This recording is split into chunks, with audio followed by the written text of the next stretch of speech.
Allí hemos podido palpar lo que significa un pueblo luchando codo a codo, corazón a corazón, con la dirigencia del presidente Xi Jinping, con la conducción de los máximos dirigentes del Partido Comunista de China, ese pueblo luchando y logrando avances importantísimos contra la pobreza.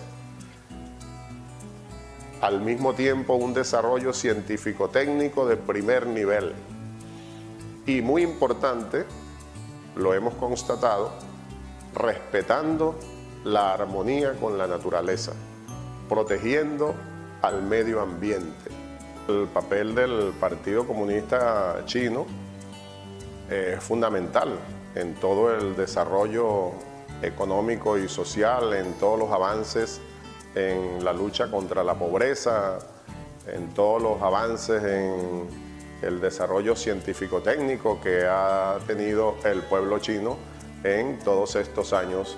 Todos esos avances de la República Popular China en su construcción socialista, pues no solamente sirve de ejemplo, sino que yo diría es una gran esperanza para los pueblos del mundo que siguen luchando por su libertad y su soberanía.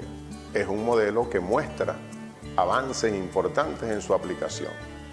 Entonces nosotros simplemente, y es una de las cosas que yo hago, y debemos hacerlo todos los revolucionarios, las revolucionarias, estudiar, analizar dicho modelo, para tomar de allí lo que realmente podamos y debamos aplicar en nuestras respectivas construcciones socialistas. La autodeterminación de los pueblos, la no injerencia de otras potencias en el desarrollo, en la vida de los diferentes pueblos del planeta, la solidaridad internacional, el respeto al derecho internacional.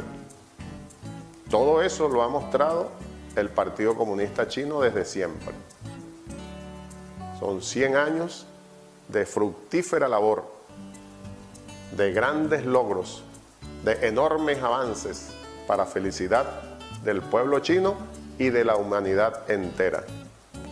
Así vemos nosotros al Partido Comunista de China, un partido de vanguardia mundial.